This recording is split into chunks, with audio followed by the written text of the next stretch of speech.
Hello Philippines, hello world, good morning guys. Ayan, magluto tayo ng laing. Maglalagay lang ako ng konting mantika, and then pinagiling-giling ko na nga sa kawali. Isusutay lang natin yung garlic. And then, naglagay ako ng konting grated ginger. Masarap kasi guys ilagay yung grated ginger sa laing, lalo na yung laing na gagamitin ko is dried or tuyo na. Then, syempre, hindi mawawala ang sibuyas or onion. Isosotay lang natin siya hanggang sa mag-golden brown at maluto ng konti. Matagal talaga ito guys lutuin, kaya wag kayong mainip. Then, lalagay na natin yung pork tenderloin. Hindi ko alam kung tama yung pronunciation ko. Bahala na kayo, basta ako magluluto. At syempre, para may idea kayo, sinishare ko ito sa inyo para yung hindi marunong magluto ng laing na dried, eto na yung video na para sa inyo. Ang dami palang laing na nabili ko guys na dried doon sa market. Nung hinugasan ko na siya, bigla siyang dumami. So ayan, ang nilagay ko nga muna dyan, yung unang piga ng gata. Tandaan, unang piga ng gata yung aking ilalagay para palambutin yung laing kasi dried yung laing na dahon.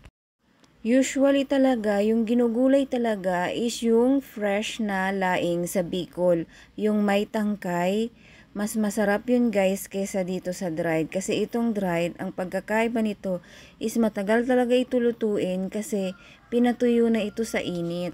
And then maglalagay ako ng tanglad. So yung tanglad kasi guys, pang pa-add yan ng aroma. Tapos masarap yan sa anumang lutuing gulay na may gata. Sa Bicol guys, kapag kulang kami ng ingredients, lalagyan mo lang ng tanglad. Grabe, ang sarap na ng ginataang gulay. O siya, maglalagay na ako dyan ng 1 tablespoon of chicken powder, pepper.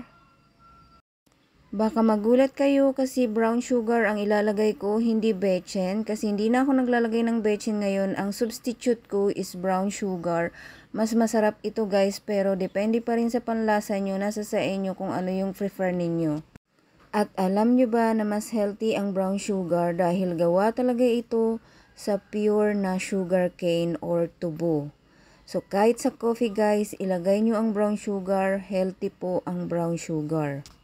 At pampabalance po ito ng taste. Kung maalat yung niluto nyo, pwede kayong maglagay ng brown sugar na babalance niya yung lasa ng inyong lulutuin. Pero dapat marunong kayong magtansya. So ayan na nga, maglalagay na ako ng konting asin kasi medyo matabang pa rin. And then ilalagay ko na yung ating gata.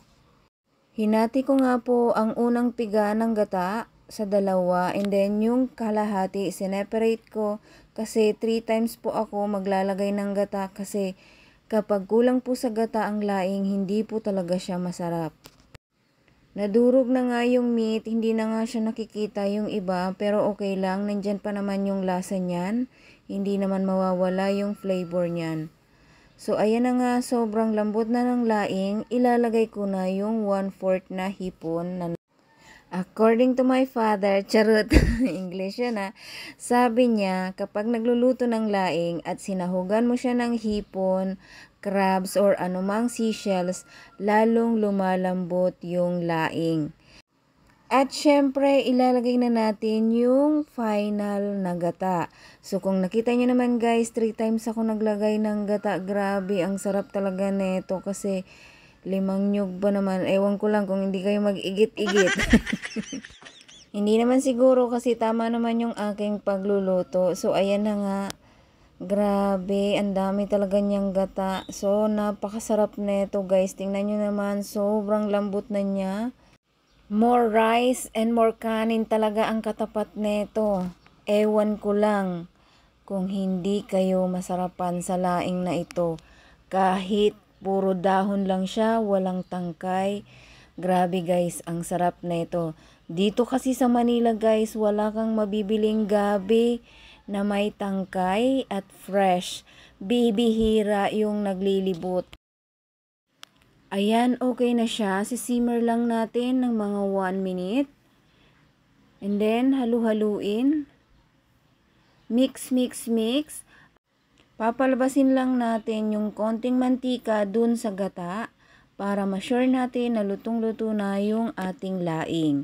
So actually guys, luto na siya. Ilalagay na natin yung siling labuyo. Hindi talaga yan mawawala kasi pampagana yan at pampasarap yan ng pagkain ng gulay na laing. So ayan, takpan lang natin siya. And then, pwede na nating iserve. At kung nagustuhan nyo yung aking recipe ngayon, pakishare naman, like, comment, and subscribe na rin sa aking channel. Thank you!